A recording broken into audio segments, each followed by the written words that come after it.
Let's go.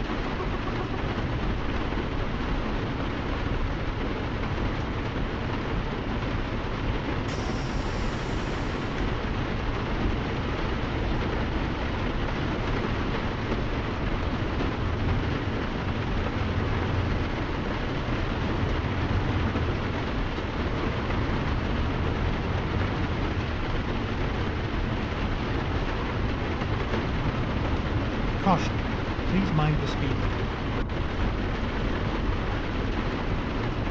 Get ready to turn left.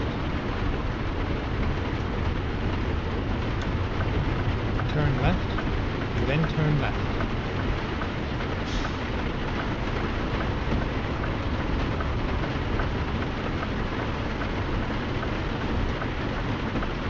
Turn left.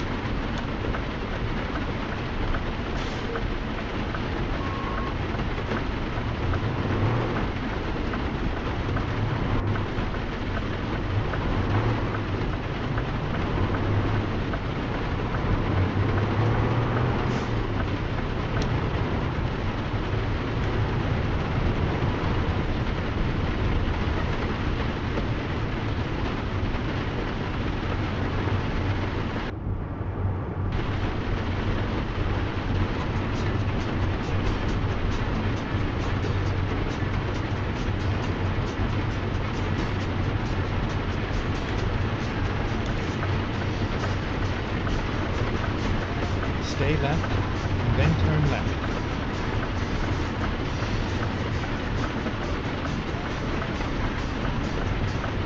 Turn left.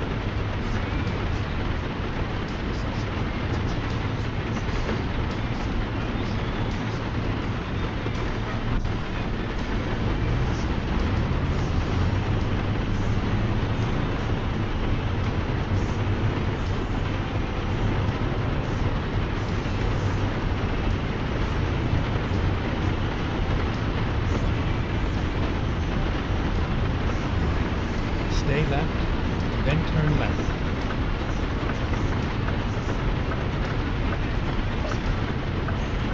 Turn left.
Stay left, then turn left.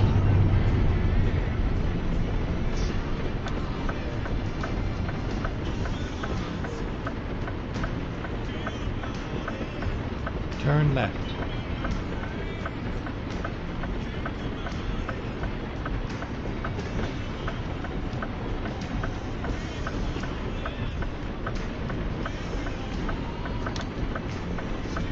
Turn right.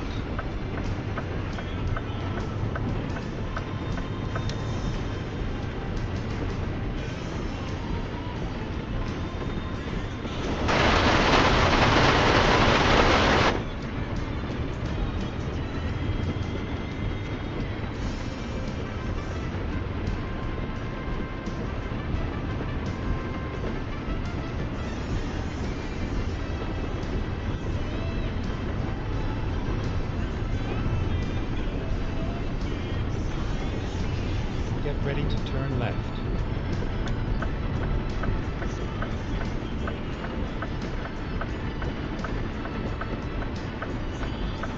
Turn left.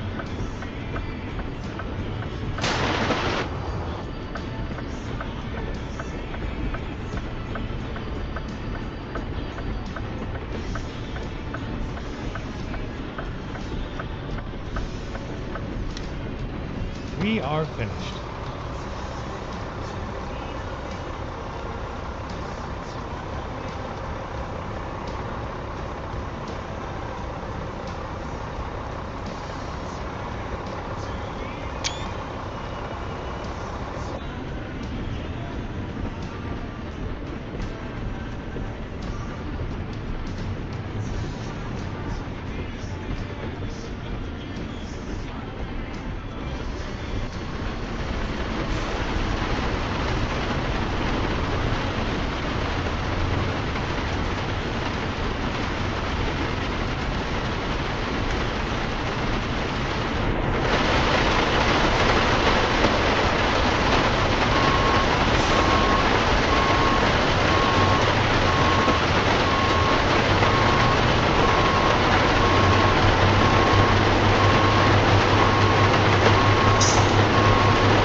When possible, make a U-turn.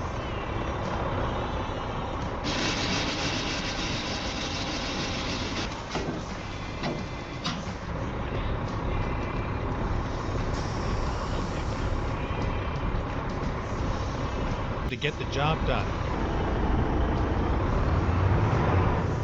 Please make a U-turn when possible.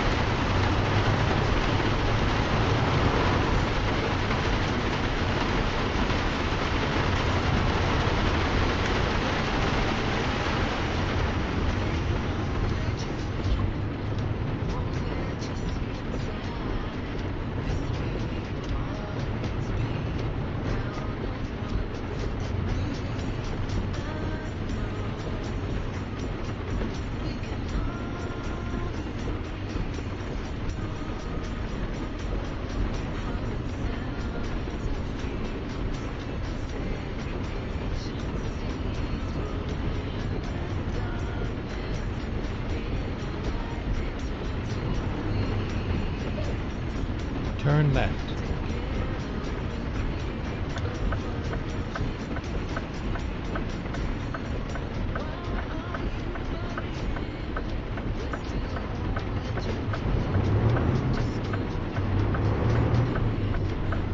Get ready to turn right. Turn right, and then turn right.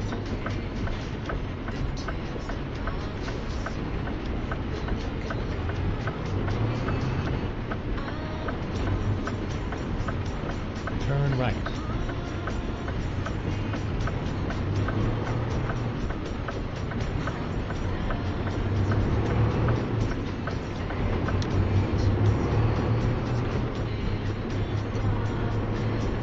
Stay left, and then turn left.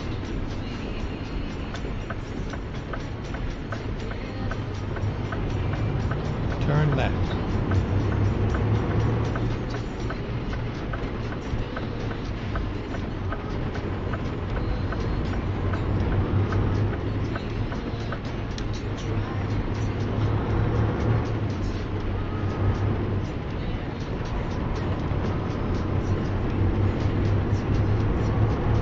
Stay left, and then turn left.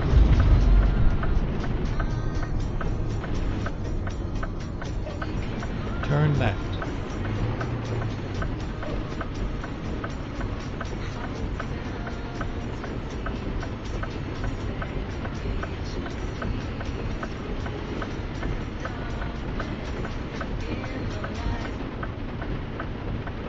So the naming of the menu, really, I don't think there's that big a material change. I mean, in fact, if my memory holds correct, back in the 1984 Los Angeles Olympic Games, I think they even had the cycling stadium built by the convenience store 7-Eleven. This division. Live from NPR News, I'm Janine Hurst. Final preparations are underway for tomorrow's Snap Summit meeting between President Trump and Russian President Putin. NPR's Charles Maines reports while the talks are expected to focus on Russia's war in Ukraine, the Kremlin is casting these talks as a broader opportunity to address Russia's trade and defense concerns. President Putin gathered his top advisors ahead of the summit to inform them of preparations for the talks. In brief televised remarks, Putin thanked the Trump administration for what Putin called its sincere efforts to end the war in Ukraine. It comes as Trump.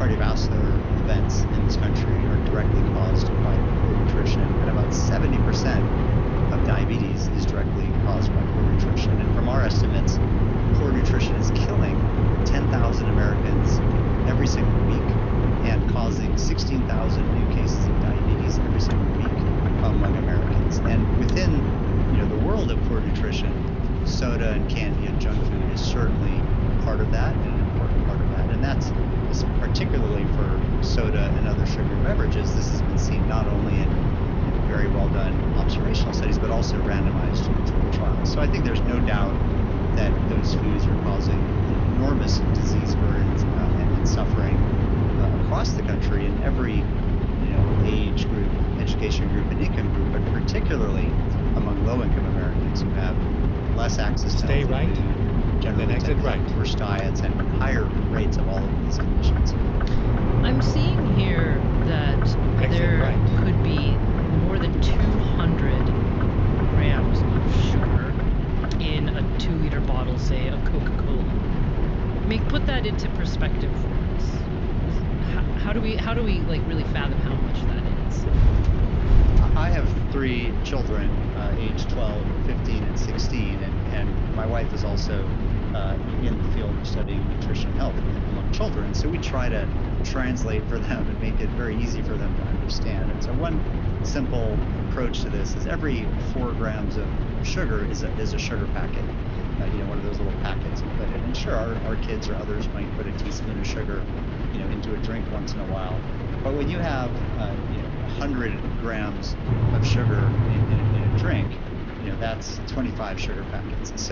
So we try to translate the grams into sugar packets or teaspoons, and that really, it's shocking, right? It's right, shocking how much sugar then turn is right. in American food. Okay, so we've been focusing on soda, but would you, I'm not sure Turn SNAP right. is doing this, but would you as a physician also include fruit juice? There's been more mixed evidence on 100% fruit juice. Generally, it's not linked to the same health harms, weight gain, diabetes Stay right, as then sugar turn sweetened right. beverages. Juice drinks, which can be 10%, 20% fruit juice, and all the rest sugar. I would put those in the same category of harms as soda. We should also include energy drinks and sports drinks. Lots of sugar in energy drinks and sports drinks, and also enormous amounts of sugar in iced teas and Get other ready to turn kinds left. of beverages. So it's not just soda. There's a lot of drinks. 100% fruit juice, whether Turn it's left. because it's drank at the smaller servings, it's just not usually guzzled by itself in 20 ounces while you're walking around or sitting in the car. For whatever reason, some fiber, some nutrients, Recomputing. I would not put it in the same category. And I think 100% fruit juice is, I'd Turn prefer right. people to get whole fruit as a physician, but if they have a glass of 100% fruit juice a day, I think that's fine. Okay, we're gonna spend a few minutes in just a second, Dr. Mozaffarian, talking about what evidence is there that bans change American eating habits. But I'm just thinking about all the people out there listening who are looking for some sort of help or guide when they're shopping and they're standing in front of like the drinks ready to turn right. In the store. What would you say is this? Turn right. I'm not even sure this is the right question, but what would you say if they're looking at a bottle saying, should I buy this juice, or should I buy this drink, or should I buy this pop? Is there a safe cutoff in terms of the amount of sugar per serving? Well, I see patients at Tufts Medical Center in Chinatown in downtown Boston, and every Never clinic mind. there's I'll find questions a new about route. food and nutrition. It's on the top of everyone's mind. And so I think of it as it depends on where you're starting. It's kind of a step program. Rerouting. If you're drinking, multiple servings of sugary soda or other Get ready drinks to to turn start, left. and you can't just quit Turn left. cold turkey, I recommend people go to diet. I don't think diet soda is innocuous. It also has some harms, but when you're talking about multiple servings, I recommend you switch for now as a bridge to diet. And then I recommend for people to really try to switch to sparkling water, seltzer waters that have some flavor and no sugar at all. I think that's ultimately, if you want to have some fizz, you want to have some flavor, to switch to sparkling waters. And as I mentioned, 100% fruit juice is okay. So if you're getting something that's 100% fruit juice, that's probably okay. Okay.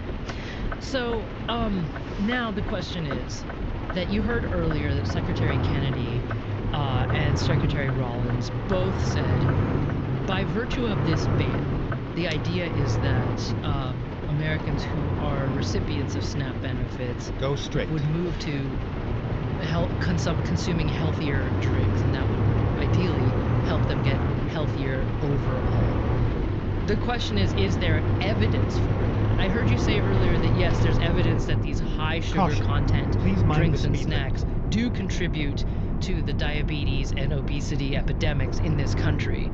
But is there evidence anywhere that banning those same foods is actually substantially changing how Americans eat? Yeah, it's an excellent question, Megan, and we should go into it.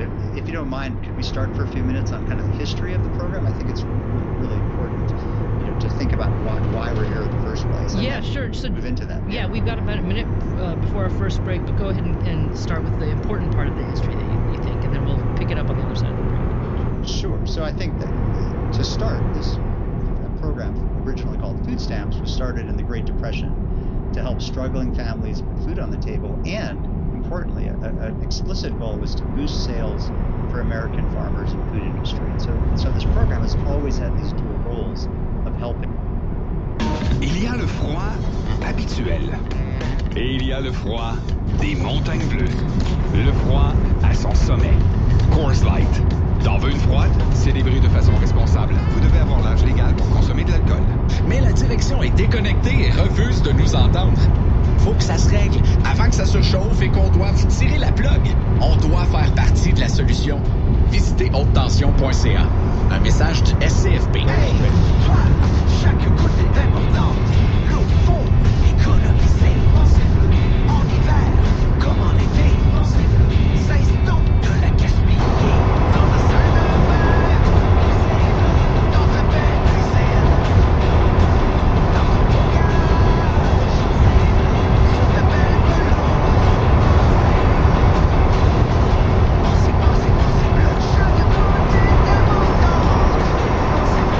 S'il n'y a plus de place dans votre cabanon, ben, achetez un garage. Puis s'il n'y a plus de place dans votre garage, ben, achetez un cabanon. La solution? Garage et cabanon fontaine. Le Québec maintenant. Une analyse complète de la journée. Trump ne pense qu'à lui-même. Autrement dit, si un cessez-le-feu pouvait lui amener le prix Nobel, il céderait quand même pas mal de terrain à Poutine. Et c'est ça le gros danger. Est-ce que véritablement il y a un partage de terrain possible? Le Québec maintenant avec Catherine Beauchamp en semaine, 15h au 98.5 Montréal et en direct ou sur demande avec l'application Cogeco Média. Au réseau et sur l'application Cogeco Média, vous écoutez les amateurs de sport pour communiquer avec Evelyne Audet. Utilisez la bulle de conversation dans l'application Cogeco Média.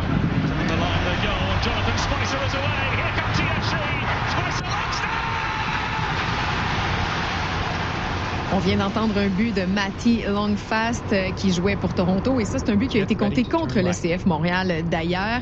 Et hier, on a appris le départ de Jules-Anthony Vilsaint qui est échangé à Toronto en retour justement de Matty Longfast. C'est un autre jeune Québécois qui quitte l'équipe. Mais dans ce cas-ci, c'est peut-être une situation qui finalement va rendre tout le monde heureux. On en parle avec Patrice Bernier, ancien joueur et expert soccer pour le réseau Cogeco. Salut Patrice. Oui, Evelyne, ça va bien. Ça va bien toi? Oui, ça va. Je trouve que c'est un autre dur coup pour les partisans. Il était apprécié, Jules-Anthony Vilsaint, même s'il n'y avait pas les minutes que certains auraient voulu le voir prendre, ou lui-même le premier, je pense. C'était quand même un gars apprécié, et en plus, il s'en va chez l'ennemi à Toronto. Ça a été quoi ta réaction?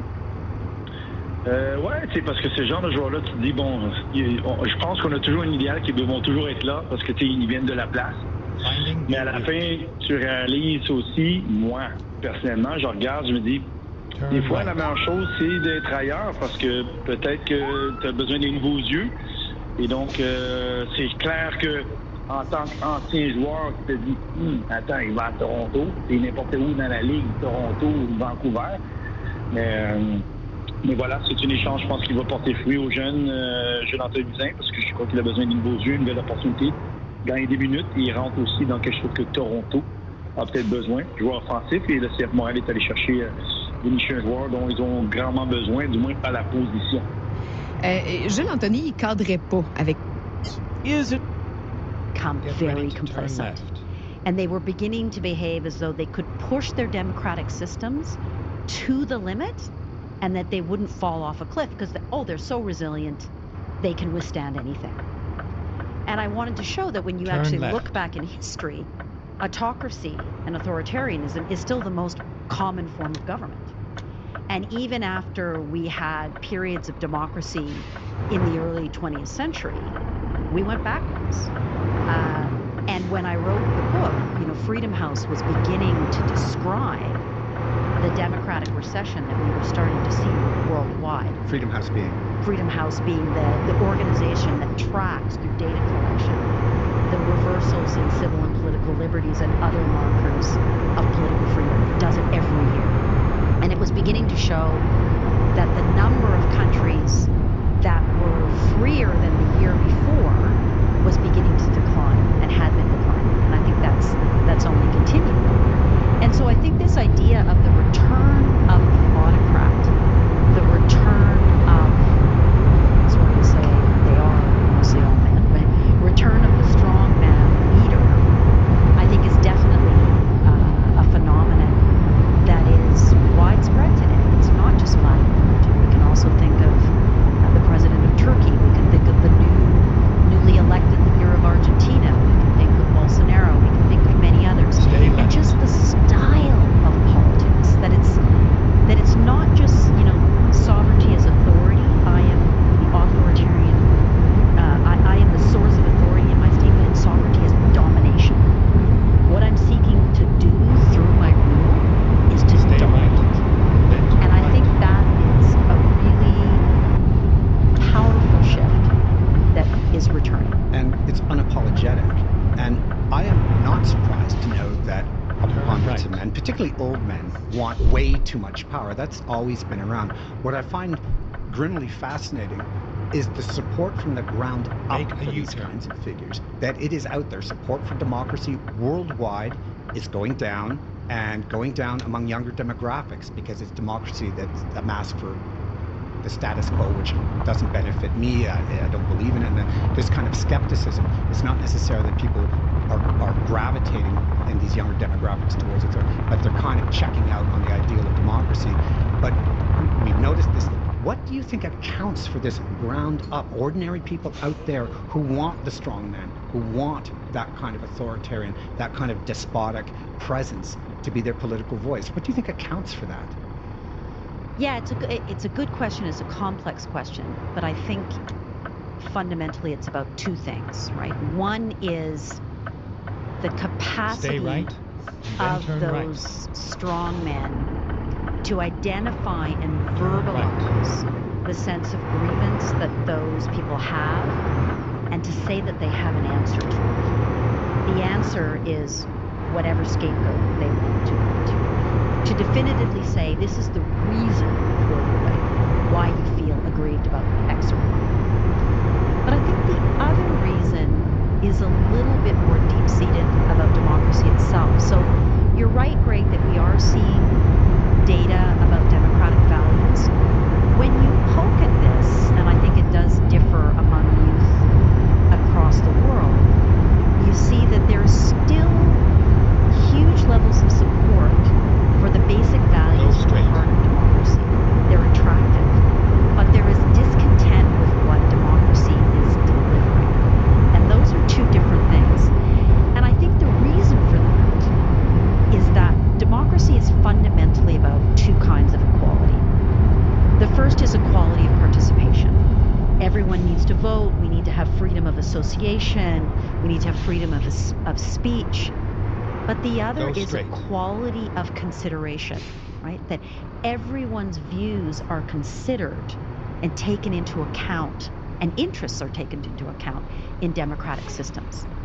And we can't say that that's any longer the case in contemporary mature democracies, that there are certain sets of interest that are getting prioritized over others.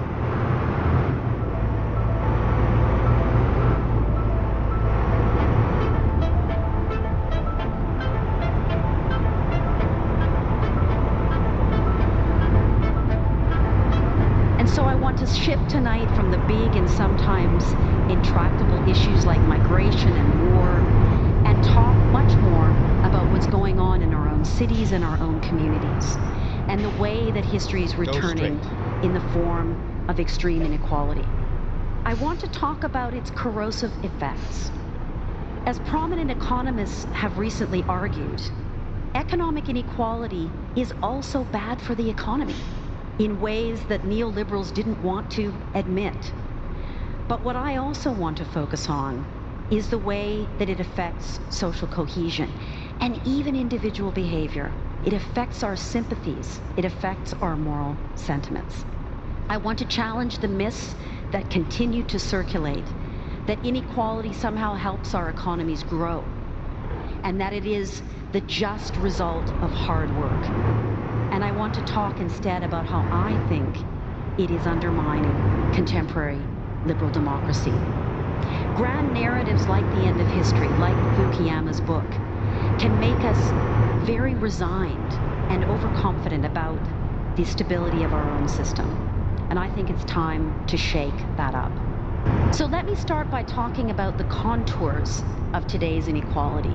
Because one of the most often cited benefits of globalization is its fostering of economic growth, and by implication, its contribution to reducing poverty levels worldwide.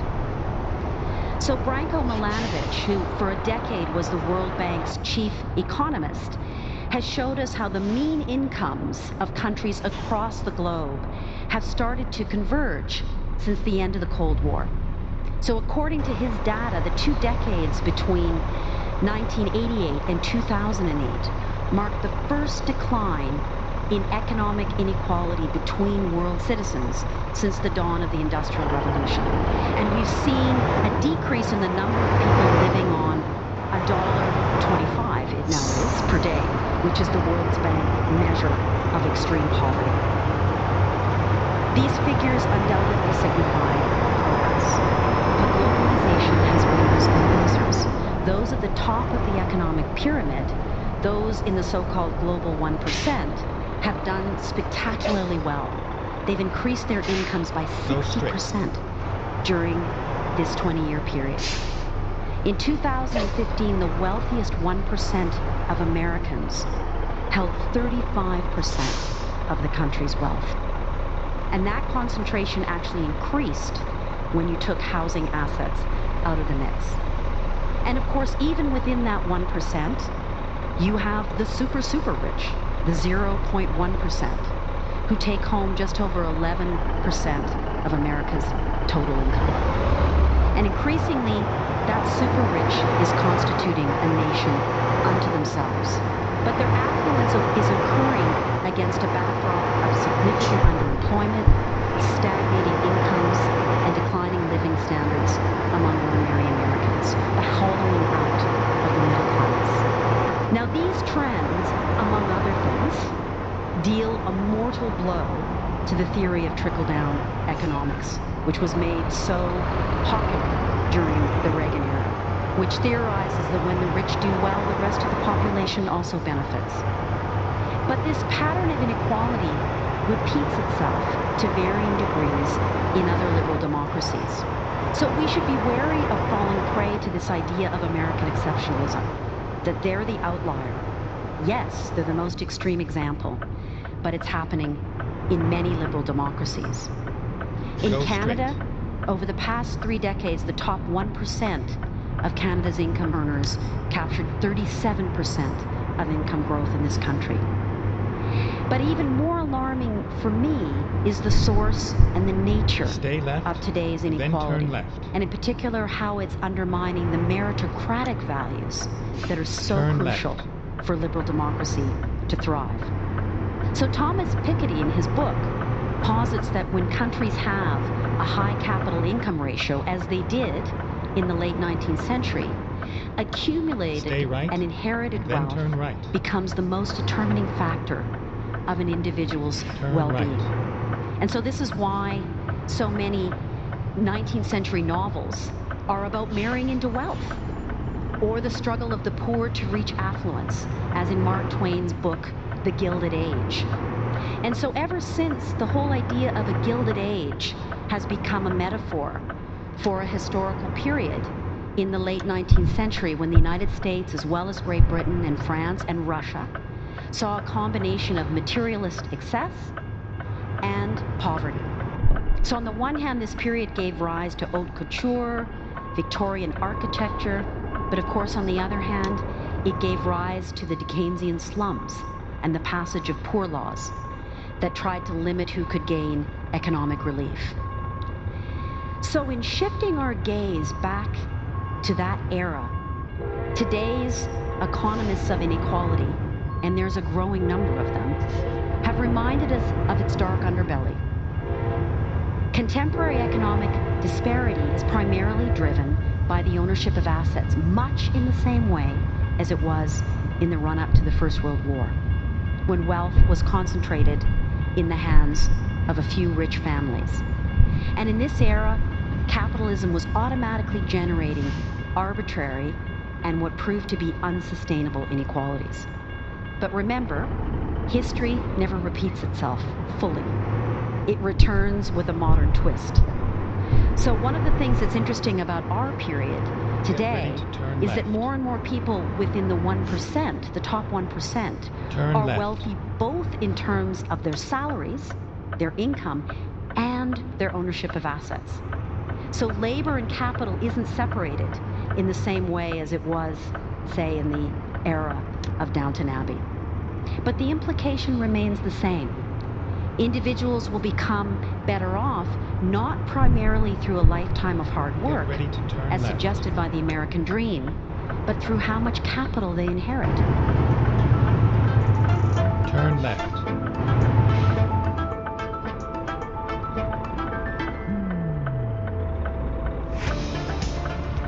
On Ideas, you're listening to Jennifer Welsh, reflecting on her 2016 CBC Massey Lectures, The Return of History. Ideas is a podcast which you can find on the CBC Listen app or wherever you get your podcasts. And we're also a broadcast heard on CBC Radio 1 in Canada, across North America on US Public Radio and on Sirius XM, in Australia on ABC Radio National, and around the world at cbc.ca/ideas. I'm Nala Ayed. In your 2016 Massey Lectures, you have one of them dedicated to the, I'm going to start that over because I didn't put on my glasses. That's Ideas executive producer Greg Kelly talking with Jennifer Welsh. Their conversation was part of a series of events marking the 60th anniversary of Massey College, a partner in the Massey Lectures. In your 2016 Masseys, you talk about the return of inequality, and you tie that to this principle of fairness, which is perhaps an umbrella term for the 2 points that you just raised, and fairness being a kind of a bedrock, perhaps with soft contours, but nevertheless a bedrock of democracy and support for it. And in that chapter, in that lecture on the return of inequality, you discuss wealth disparities and drew on research from the psychologist Lisa Berkeley, and how the richer one gets, the more entitled one gets, and the more one feels almost ontologically to be a different, more elevated level of existence than anyone else. And I was just thinking of the burgeoning billionaire class. Now, for me, when I hear a billion, it just sounds like a million because they rhyme. And so you just take the M out and put a B in it. It's not the case. So one of these factors, how much is a billion? If I get it right, if you wanted to have $1 billion and you saved or earned $100 a day, how much time do you think it would take to get $1 billion? It's over 27,000 years to get $1 billion. And Forbes magazine for 2023 has listed 195 billionaires who have $10 billion on them. And I'm wondering what this chasm, this almost inconceivable disparity in wealth has done to this sense of fairness that you identified in your 2016 lectures. Yeah, I think it's a really important question, and you're right.